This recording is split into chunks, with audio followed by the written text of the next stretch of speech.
대한민국의 조용기 목사님을 소개합니다. 샬롬 나이메오드, 아니 대한민국 조용기 목사, 사랑하는 한국 성도들이여, 이 거룩한 사명을 위하여 이 시간 함께 기도합시다. 주여, 이곳에 예수 보혈이 뿌려질지어다. 주의 보혈로 악한 영들이 떠나갈지어다. 하나님의 백성으로 부름받았던 이스라엘 백성들이 하나님을 떠나 있습니다. 불쌍히 여겨 주시옵소서. 예수님께 돌아오는 역사가 이곳에 일어나게 하옵소서. 이곳이 예수 복음에 굴복되게 하옵소서. 불쌍한 영혼들이 돌아오게 하옵소서. 주여, 복음 전하는 선교사님들에게 새 힘과 성령의 능력을 부어 주옵소서. 예수 그리스도 이름으로 기도합니다. 아멘. 오늘 저는 여러분과 함께 믿음의 3요소란 제목으로 은혜의 말씀을 나누고자 합니다. 우리가 예수님을 구주로 모시드릴 때 동시에 하나님께서는 우리 각 사람에게 분량대로 믿음을 선물로 주셨습니다. 로마서 12장 3절에 내게 주신 은혜로 말미암아 너희 중 각 사람에게 말하니 마땅히 생각할 그 이상의 생각을 품지 말고 오직 하나님께서 각 사람에게 나누어 주신 믿음의 분량대로 지혜롭게 생각하라고 말씀을 하고 계십니다. 우리들은 분량이 많거나 작거나 다 믿음을 가진 자이지만 그 믿음을 어떻게 활용할지에 관해서는 잘 모르고 있는 사람들이 대단히 많습니다. 오늘 저는 여러분이 갖고 계신 그 믿음을 어떻게 하면 잘 활용할 수 있는가에 대하여 자세히 말씀해 드리고자 합니다. 첫째로 오늘 읽은 성경 말씀 가운데 회당장 야이로의 기도를 우리가 살펴보시기 바랍니다. 믿음이란 기도를 통해서 활성화되기 때문인 것입니다. 기도하지 아니하면 여러분 마음속에 믿음이 아무리 많다고 하더라도 그것은 잠자는 믿음이 되는 것입니다. 기도를 통해서 믿음은 활성화되는 것입니다. 그러므로 여기 회당장 야이로가 어떠한 태도로서 예수님께 기도했기에 예수님의 마음이 감동되었는지 그리고 회당장의 기도에 응답하였는지 그 사실을 우리가 살펴봐야 되겠습니다. 성경은 말씀하기를 회당장은 예수를 보고 발 앞에 엎드려 많이 간구하여 가로되 그렇게 말했습니다. 여기에 회당장의 기도하는 태도를 보면 예수님의 발 앞에 엎드렸다고 말한 것입니다. 여러분, 한 사람이 다른 사람 발 앞에 무릎을 꿇고 엎드린다는 것은 진실한 회개의 모습인 것입니다. 진실한 회개를 하지 아니하는데 어떻게 다른 사람 앞에 무릎을 꿇고 엎드리겠습니까? 이것은 보통 회개하는 것이 아닙니다. 이것은 자기를 타당화하는 변명하는 것이 아닙니다. 아담과 하와는 보면 하나님께서 그들 범죄했을 때 용서해주고 구원하려고 찾았음에도 불구하고 회개하지 않고 변명을 했습니다. 아담아, 네가 왜 선악과를 먹었느냐? 하나님이 내게 주신 여자가 먹으라고 하므로 먹었나요? 그는 하나님과 여자에게 책임을 전가시켜버렸습니다. 하와야, 네가 어떻게 이런 일을 하였느냐? 뱀이 나를 깨물어 내가 선악과를 먹었나요? 한 사람도 자기가 잘못했다고 가슴을 치고 자기 스스로를 통회하고 자복하는 일을 안 하고 책임을 전가시키고 변명했습니다. 여러분, 회개라는 것은 변명하는 것이 아닙니다. 하나님은 변명하는 것을 미워하십니다. 또한 회개라는 것은 후회하는 것 아닙니다. 내가 일을 잘못했다. 후회한다. 그런 후회가 회개가 아닙니다. 회개라는 것은 자기의 잘못을 신랄하게 비난하고 통회하고 자복하는 것이 회개입니다. 그러므로 여기 회당장 야이로가 예수 그리스도의 사랑을 받게 된 것은 그는 그리스도의 발 앞에 엎드려 진실한 회개를 한 것입니다. 여러분, 오늘날 우리의 믿음이 활성화되기 위해서는 우리의 마음속의 죄악을 참으로 통회하고 자복하기 전에는 믿음이 활성화되지 않습니다. 하나님은 높은 데 계시나 마음이 깨어지고 통회하는 자의 마음을 소성하게 하기 위해서 함께 계신다고 성경은 말하고 있는 것입니다. 그 다음 이분이 예수 그리스도 앞에 무릎을 꿇고 엎드렸다는 것은 교만이 깨어지고 낮아진 태도를 말하는 것입니다. 회당장이라면 유대인 사회에서는 상당히 높은 계급입니다. 유대인 사회에서는 존경을 받는 것입니다. 그런데 유대인들이 예수 그리스도를 이단으로 낙인을 찍고 예수 그리스도와 상종도 못하게 하고 있는 그 처지에 유대인의 지도자인 회당장이 예수께 와서 무릎을 꿇고 머리를 조아려 많이 강구했다는 것을 보게 될 때 그는 교만이 깨어지고 진실로 겸손하고 낮아진 태도를 보여주는 것입니다. 우리가 교만하면 하나님께서 우리를 멀리 하시는 것입니다. 하나님은 교만한 자를 물리치시고 마음이 겸손한 자를 영접하신다고 말씀하고 있는 것입니다. 그러므로 회당장처럼 우리가 주님 앞에 무릎을 꿇고 교만을 다 던져버리고 깨어지고 진실로 낮아진 태도로 기도해야 믿음이 활성화되는 것입니다. 또한 이 회당장이 예수님 발 앞에 엎드렸다는 것은 순종과 복종의 태도인 것입니다. 나는 이제 내 뜻대로 아니하고 주님 뜻대로 살겠습니다. 나는 순종합니다. 그래서 무릎을 꿇고 그 앞에 엎드렸다는 것은 마음대로 하십시오. 뜻대로 해 주십시오. 나는 복종하겠습니다. 나는 순종과 복종을 의미하는 것입니다. 그와 같은 태도를 가지고 성경은 보니 그가 많이 강구했다고 말한 것입니다. 그냥 간단히 부탁한 것이 아닙니다. 뜨거운 기도를 한 것입니다. 그리고 물러서지 않는 그런 태도로서 근질기게 주님께 구했는 것입니다. 우리 기도는 뜨거워야 됩니다. 기도가 냉랭하고 형식적이면 하나님께서 감동하지 않습니다. 회당장처럼 뜨겁고 간절한 마음으로 기도를 드리는 것입니다. 기도에 대한 하나님의 언약을 보면 시편 91편 15절에도 제가 내게 간구하리니 내가 응답하리라. 저희 환난 때 내가 저와 함께하여 저를 건지고 영화롭게 하려고 말씀한 것입니다. 여기에도 간절히 구하면 응답하겠다고 말한 것입니다. 에레미야서 33장 3절에도 너는 내게 부르짖어라. 내가 내게 응답하게 크고 비밀한 일을 내게 보여주라 했습니다. 여기에 주님께 와서 그저 냉정하게 말하라 그렇게 말하지 않습니다. 부르짖어라. 두 손을 들고 몸부림치며 눈물을 흘리며 주님께 목이 터지라고 외치면서 부르짖으라고 말하는 것입니다. 하나님은 간구하는 자를 찾으시는 것입니다. 히브리서 5장 7절에 보면 예수 그리스도가 육체에 계실 때 어떻게 기도했는가 그 모습을 기록하고 있는 것입니다. 그는 육체에 계실 때 자기를 죽음에서 능히 구원하실 이에게 심한 통곡과 눈물로 간구와 소원을 올렸고 그의 경외하심을 인하여 들으심을 얻었나니라. 예수님의 기도가 고요하고 잠잠하게 묵상으로만 기도했다. 그렇게 생각하는 사람도 있는데 대단히 잘못입니다. 성경은 여기 분명히 말하기를 그는 자기를 죽음에서 능히 구원하시려게 심한 통곡과 눈물로 간구와 소원을 올렸다고 말한 것입니다. 그러므로 예수 그리스도야말로 진실로 여의도 순복음교회 스타일로 기도를 한 것입니다. 여러분처럼 호함을 치고 눈물을 흘리고 하나님께 부르짖어 기도했고 하나님께서 우리 주 예수 그리스도의 기도를 들어주셨다고 그렇게 말씀하고 있는 것입니다. 우리는 성경에 보면 간절히 기도한 사람들의 모범이 많이 기록되어 있습니다. 가장 모범적인 기도는 사무엘상 1장 10절로 18절에 있는 한나의 기도인 것입니다. 여러분, 한나는 아들이 없어서 아들을 달라고 하나님 성전에 가서 기도한 것입니다. 그 기도의 모습을 한번 들어보십시오. 한나가 마음이 괴로워서 야훼께 기도하고 통곡하며 서원하여 가로되 만군의 야훼여 만일 주의 여종의 고통을 돌아보시고 나를 생각하시고 주의 여종을 잊지 아니하사 아들을 주시면 내가 그의 평생에 그를 야훼께 드리고 삭도를 그 머리에 대지 아니하겠나이다. 그가 야훼 앞에 오래 기도하는 동안에 엘리가 그 입을 주목한 즉 한나가 속으로 말하며 입술만 동하고 음성은 들리지 아니하므로 엘리는 그가 취한 줄로 생각한지라. 엘리가 그에게 이르되 내가 언제까지 취하여 있겠느냐 포도주를 끊으라.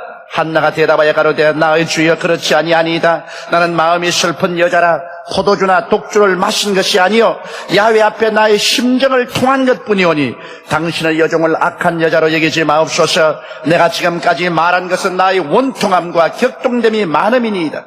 엘리가 대답하되 평안히 가라. 이스라엘의 하나님이 너희 기도하여 구한 것을 허락하시기를 원하노라.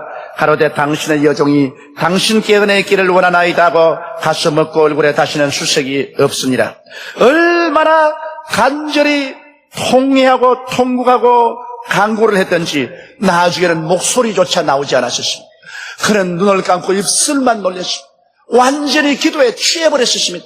제사장 엘리가 볼 때 술을 먹고 취한 줄로 알았었습니다. 그런 간곡한 기도를 하나님이 들으시고 수태하지 못한 한나가 수태하여 위대한 선지자 사무엘을 낳게 된 것입니다. 여러분, 엘리야의 갈멜살 기도도 그렇습니다. 3년 6개월 동안 비가 오지 않은 이스라엘에 하나님이 비를 내려 주시기 위해서 기도할 때 갈멜산 중턱에 올라가서 그는 앉아서 다리 사이에 머리를 집어넣고 부르짖게 되는 것입니다. 기도를 많이 하면 해산한 여자같이 배가 아프고 창자가 땡깁니다. 그러므로 몸을 펴고 기도할 수 없어. 얼마나 간절히 부르짖든지 그냥 배가 오므라졌습니다. 머리가 다리 사이에 들어갔어요. 위대한 선지자 하나님의 종 엘리야도 기도할 때 얼마나 간절히 기도했던지 그의 허리가 꼬부라져 머리가 다리 사이에 들어갔어요. 그래서 하나님이여 이스라엘에 비를 달라고 부르셨습니다. 그리고 종을 한 번 올려보내고 두 번, 세 번, 네 번, 다섯 번, 여섯 번이나 삼국대에 올라가서 하나님의 응답이 있는가 보라고 하시고 7번째 올라가니까 먼 동쪽에 손바닥만 구름이 떴다고 하는지라 이제는 하나님께 응답하셨다. 큰 비의 소리가 들린다고 말했습니다. 아니나 다를까 큰 비가 그 위에 따라와서 3년 6개월 동안 가뭄으로 온 천지가 다 불탔던 이스라엘에 흡족하게 비를 하나님이 내려주신 것입니다. 이와 같이 믿음이란 뜨겁고 간절한 기도에 의해서 활성화되는 것이지 등 따쓰고 배바르게 편안하게 누워서 주여 응답하시려면 하시고 안 하고 싶거든 그만두시고 해주시옵소서 그런 태도는 기도의 응답을 받을 수가 없습니다. 기도의 응답이란 내가 간절한 마음으로 이 회당장 야이로처럼 주님 앞에 무릎을 꿇고 머리를 조아리며 많이 간구하고 간청할 때 우리 마음속에 믿음은 활성화되고 그 믿음은 예수 그리스도의 마음을 감동시키고 예수님을 우리 위해서 역사하게 하는 것입니다. 예수님께서 회당장 야이로를 보고 내가 가서 고쳐주리라 가자 그렇게 말씀한 것입니다. 두 번째 또 우리 믿음의 요소는 12의 혈루증하는 여자 생애 속에 발견할 수 있는 것입니다. 예수님이 회당장 야이로의 집에 가는데 수많은 사람들이 떼를 지어서 예수님을 밀고 땡기면서 둘러싸고 갑니다. 그런데 한 여자가 예수님의 뒤로 와서 그 옷자락에 손을 대버립니다. 그러자 예수님이 가는 발걸음을 탁 멈추시고 뒤를 돌아보시고 누가 내 옷에 손을 댔다. 베드로와 제 아들의 말하기를 주여 무슨 말씀을 그렇게 하십니까? 지금 한두 명이 아니라 수많은 군중이 주님을 밀고 땡기고 만지고 했는데 어떤 특정인이 손을 댔다 합니까? 아니라 한 사람이 믿음으로 내게 손을 댔다. 내 속에서 능력이 그 여자에게 나갔다. 그러자 이 혈루병하는 여자가 군중 가운데서 떨면서 나와서 주여 내가 주님 옷자락에 손을 댔습니다. 주의 성령의 불이 내게 임하여 내가 12에 앓던 혈루병이 깜쪽같이 나와버리고 말하셨습니다. 이 여자가 예수님 앞에 믿음의 역사를 베푸는 것은 그는 먼저 예수의 소문을 들었다는 것입니다. 예수님께서 우리 죄를 사하시고 병을 고치시고 귀신을 쫓아내시고 죽은 자를 살리시고 가난한 자에게 복음을 전한다는 소식을 들었었습니다. 믿음은 들음에서 나며 들음은 그리스도의 말씀으로 말미암습니다. 막연하게 믿을 수는 없습니다. 믿을 수 있는 이유가 있어야 되는 것입니다. 하나님의 인격, 하나님의 말씀을 알아야 내가 믿을 수 있는 이유가 있지 터무니없이 믿습니다 하는 것은 그건 믿음이 아닌 것입니다. 그러므로 하나님의 뜻을 알아야 믿을 수 있는 터전이 마련되는데 이 여인은 예수께서 반드시 우리의 병을 고치신다는 소문을 들었기 때문에 12해 동안 혈루병 앓으며 온 가슴을 다 탕진하고 이제 죽음의 날만 기다린 그에게 마음속에 믿음이 역사하기 시작한 것입니다. 그래서 그는 그 마음속에서 꿈꾸며 생각하기를 내가 그 옷에 손을 대어도 구원을 얻으리라고 말한 것입니다. 그의 상상력과 그의 꿈을 보십시오. 그는 예수님 만나기 전에 계속해서 예수님이 오시면 그는 예수님 뒤에 가서 그 옷자락에 손을 내밀어 손으로 옷자락을 잡으면 그는 하나님의 능력으로 고침받을 수 있다는 그 상상력을 동원했습니다. 그 마음속에 영롱한 꿈을 꾸었습니다. 그는 아직까지도 자기에게 일어나기도 전에 이미 없는 것을 있는 것 같이 상상력을 동원해서 그는 꿈을 꾸어보았었습니다. 이것이 굉장한 능력을 발휘하는 것입니다. 바라봄의 법칙. 이것은 하나님의 역사를 가져오는 믿음을 활성화시키는 것입니다. 먼저 우리가 바라보고 꿈꾼 것이 믿음을 통해서 나타나게 되는 것입니다. 여러분, 아브라함의 상상력을 보십시오. 아브라함의 꿈을 보십시오. 아브라함은 창세기 15장 5절 6절에 보면 그를 이끌고 밖으로 나가 가라사대 하늘을 우러러 뭇 별을 셀 수 있나 보라. 또 그에게 이르시되 내 자손이 이와 같으리라. 아브라함이 야훼를 믿으니 야훼께서 이를 그의 의로 여기시고라고 말해줍니다. 아브라함은 나이 많아서 이제 도저히 자녀를 생산할 수 없습니다. 자기도 100세에 가깝고 아내도 90세에 가까운데 이젠 자녀를 생산할 수 없습니다. 낙심했습니다. 그럴 때 하나님께서 하루 밤중에 그를 깨워 일으켜서 밖으로 데리고 와서 하늘의 별들을 헤아리라고 말한 것입니다. 아브라함은 하늘의 별들을 헤아렸습니다. 헤아리고 별들이 그의 마음에 가득하게 되었습니다. 그럴 때 하나님께서 아브라함아, 내가 본 저 별들만큼 내 자손이 많게 된다고 말한 것입니다.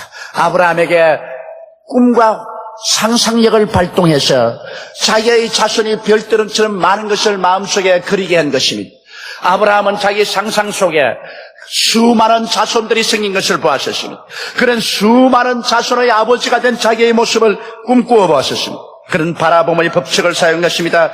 그러자 아브라함은 불신앙 속에서 하나님의 믿음을 주셨고 그 믿음을 통해서 그는 1년 후에 아들을 낳았으니 그 이름이 이삭인 것입니다. 이처럼 여러분, 이 혈루병 앓은 여인도 주야로 예수께서 자기 곁을 지나갈 때 자기는 가서 손을 내밀어 그 옷자락에 손을 대는 자기의 모습을 상상해보고 꿈을 꾸었습니다. 그래서 나중에는 꿈인지 생신지 알 수 없을 만큼 그 속에 취해 있었습니다. 그런데 어느 날 과연 예수께서 그곳을 지나간다는 말을 듣자 말자 그는 가서 예수님의 옷자락에 손을 댔습니다. 그는 항상 꿈꾸던 것입니다. 그러자 기적이 일어난 것입니다. 여러분, 우리의 마음속에 꿈이 있고 그리고 신앙의 확실한 고백이 있으면 그 사람을 예수님은 찾아오시는 것입니다. 예수님께서 허다한 사람 두고서 오직 이 혈루병하는 여인에게만 하나님의 능력을 베푸는 것은 그는 그 마음속에 믿음을 활성화시킨 것입니다. 믿음의 활성화는 없는 것을 있는 것 같이 상상해보고 꿈꾸어보고 그리고 입술로 시인하는 때 그때 믿음이 활성화되는 것입니다. 이 여인의 신앙 고백을 보십시오. 내가 그의 옷에 손을 대어도 구원을 얻으리라고 고백했습니다. 로마서 10장 10절에 사람이 마음으로 믿어 의에 이르고 입으로 시인하여 구원에 이른다고 말한 것입니다. 그는 입으로 자꾸만 이 사실을 시인했습니다. 그래서 꿈꾸어보고 시인하고 믿음이 활성화되니까 때가 온 것입니다. 이러한 사람을 위해서 주님은 때를 만들어 주시는 것입니다. 주님과 만나고 기적이 일어나고 문제가 해결될 때를 만들어 주시는 것입니다. 이러므로 여러분의 믿음을 활성화하기 위해서는 그리스도의 말씀을 받아들이고 말씀을 쫓아 담대하게 없는 것을 있는 것 같이 꿈꾸어보는 여러분 되시기 바라는 것입니다. 상상력을 발동하고 꿈을 꾸십시오. 그래서 꿈속에서 이미 없는 것이 있는 것처럼 소유하고 입으로 강하게 시인하십시오. 이것이 여러분의 믿음을 활성화하고 주님이 여러분을 찾아와서 만나도록 만들어주시는 것입니다. 이와 같은 믿음의 준비가 있었기 때문에 예수님께서 여인 앞에 나타나시게 된 것입니다. 이와 같은 믿음의 준비가 되지 않은 많은 다른 사람들이 예수님에게 손을 대었으나 아무런 효과도 없었습니다. 셋째로 믿음의 마지막 요소는 우리가 두려워 말고 믿어야 되는 것입니다. 예수님께서 회당장 야이로와 함께 혈루병하는 여인을 고치고 난 다음에 야이로 집으로 가는데 아직 상가가 좀 떨어지는데 야이로의 집에서 통곡 소리가 진동합니다. 울음소리가 바람 따라 그들에게 들려옵니다. 그러자 그 집 종 한 사람이 통곡을 하고 울며 뛰어나오더니 티끌을 공중에 날리고 자기의 옷을 찢으면서 야이로 앞에 와서 땅에 엎드려 땅을 치고 울며 말했습니다. 회당장이여, 예수 선생님을 더 괴롭힐 필요가 없습니다. 당신의 딸이 죽었습니다. 모든 것이 끝났습니다. 야이로는 이 말을 듣자마자 무릎이 떨리고 눈이 캄캄했습니다. 상자가 녹아난 같았습니다. 입이 바싹바싹 타고 코에서 단내가 났습니다. 그는 현기증으로 말미암아 쓰러질 것 같았습니다. 그때 예수께서 뭐라고 말했습니까? 옆에 오시더만 이 사람아, 두려워 말고 믿기만 하게. 기도와 응답 사이에 놓인 장애물을 우리가 알아야 됩니다. 여기에 회당장 야이로가 예수께 많이 간구해서 믿음으로 예수님을 모시고 오는데 그만 혈루병하는 여인이 예수님을 중도에서 붙잡아 놓고 시간만 안 보냈더라면 딸이 죽기 전에 집에 도착했을 것인데 그만 그 혈루병하는 여자 때문에 불청객이 들어와가지고서 시간을 끄는 바람에 자기 딸이 죽기 전에 예수님을 모시지 못했다. 이와 같은 얼마나 원망스러운 탄식이 마음속에 꽉 들어찼겠습니까? 그러나 한 가지 알아야 할 것은 기도와 응답 사이에는 항상 장애물이 놓인다는 것을 알아야 되는 것입니다. 그것은 마귀가 장애물을 갖다 놓기도 하고 우리 하나님께서 믿음을 시험해 보시기 위해서 시험의 장애물을 갖다 놓기도 하는 것입니다. 바로 이 장애물이 사망의 엄청난 골짜기인 것입니다. 그 장애물에 부딪혀 가지고서 그만 자기가 하나님께 기도하고 구하고 믿은 사실이 산산이 다 깨어지고 기대와 희망이 사라지고 절망의 턴내를 통과하게 되는 것입니다. 반드시 여러분의 믿음은 한 번은 죽음의 턴내를 통한다는 것을 알아야 됩니다. 적은 믿음은 적은 죽음의 턴내를 통하고 큰 믿음은 큰 절망과 죽음의 턴내를 통합니다. 반드시 하나님께서는 여러분의 믿음이 진실한지 아닌지를 이 큰 시련을 통해서 시험을 해보시는 것입니다. 많은 사람의 믿음은 여기에서 박살이 나버리고 맙니다. 이곳에서 하나님을 원망하게 되고 믿음을 포기해버리고 그는 돌았습니다. 그러나 참으로 믿음이 두터운 사람은 환난을 당하나 고난을 당하나 사나 죽거나 주님께 매달려 믿는 것입니다. 그래서 터널을 통해도 믿는 것입니다. 예수님께서 이 회당장에게 말한 것은 네 딸이 죽었다는 소문을 들었다. 맞았다. 죽었다. 그래도 믿어라. 딸이 죽었는데도 딸이 나을 것을 믿어라. 이건 정말 억적 같은 믿음인 것입니다. 이것은 무엇을 믿으라는 말입니까? 눈도 믿지 말고 귀도 믿지 말고 코도 믿지 말고 입도 믿지 말고 손의 감각도 믿지 말고 오직 죽은 자를 살리는 예수님만 믿으라는 것입니다. 그래서 사망의 엄침한 골짜기를 통할 때 인간의 모든 수단과 방법이 다 깨어지고 인간의 기대가 다 사라져버리고 오직 죽은 자를 살리시는 예수님만 바라보게 되는 것입니다. 그렇게 될 때 이제는 두려움조차도 주님께 맡깁니다. 살든지 죽든지 흥하든지 망하든지 성하든지 쇠하든지 주님께 다 내어 맡겨버립니다. 주여 두려움조차도 내어 맡깁니다. 오직 예수님만 바라보면 그때부터 일은 예수님이 행하시는 것입니다. 일을 행하시는 야훼, 그 일을 지어 성취하는 하나님이신 것입니다. 예수님께서는 그 집에 들어오자마자 말씀하셨습니다. 이 딸이 죽은 것이 아니라 산다. 그러자 모든 울고 선호하는 사람들이 비웃었습니다. 그러자 불신앙으로 비웃는 사람들을 예수님께서 모두 다 집 밖으로 쫓아내버리고 마는 것입니다. 주님께서는 불신앙을 청소하셨습니다. 불신앙의 분위기를 일신했었습니다. 불신앙의 분위기가 있는 곳에는 주님이 역사할 수 없습니다. 그리고 난 다음에 주님께서는 이 어린아기의 부모와 베드로와 야고보와 요한 가장 믿음이 있는 제 아들을 데리고 들어갔습니다. 분명히 그 딸이 죽어 있습니다. 그럼에도 불구하고 예수님은 그 딸 옆에 앉더니만 그 딸을 손을 잡고 말씀하셨습니다. 달리다금 딸아 일어나라. 순식간에 그 영혼이 돌아오자 이 딸은 살아서 일어났습니다. 그의 병은 깨끗이 나았습니다. 엄마 배고파 먹을 것 줘. 예수께서 말하십니다. 이 딸에게 먹을 것을 주라. 보니 그 딸의 나이가 12살쯤 되었습니다. 주님께서 위대한 기적을 베풀었습니다. 만일 중도에서 그 아버지가 그만 믿음의 시련에 부딪힐 때 낙심하고 난 다음 주여, 이제는 우리 집에 올 필요 없습니다. 돌아가시옵소서.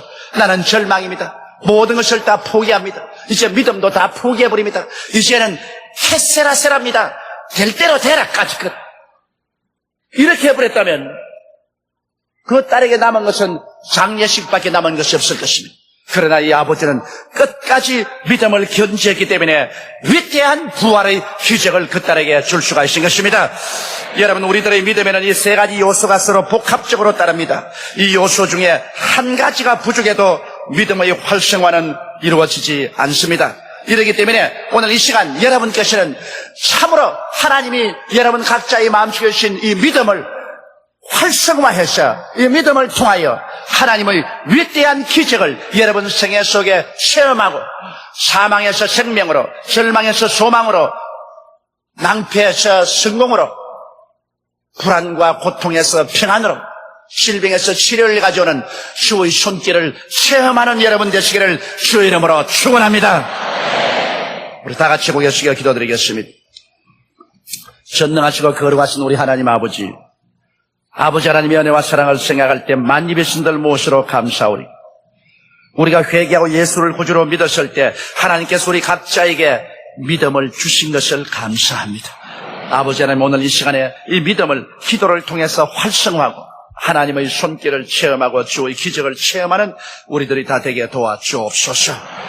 우리 주 예수님 이름으로 기도드리옵나이다. 아멘. 할렐루야. 아멘. 목사님 감사합니다. 구독과 좋아요는 제작하는 데 힘이 됩니다. 감사합니다.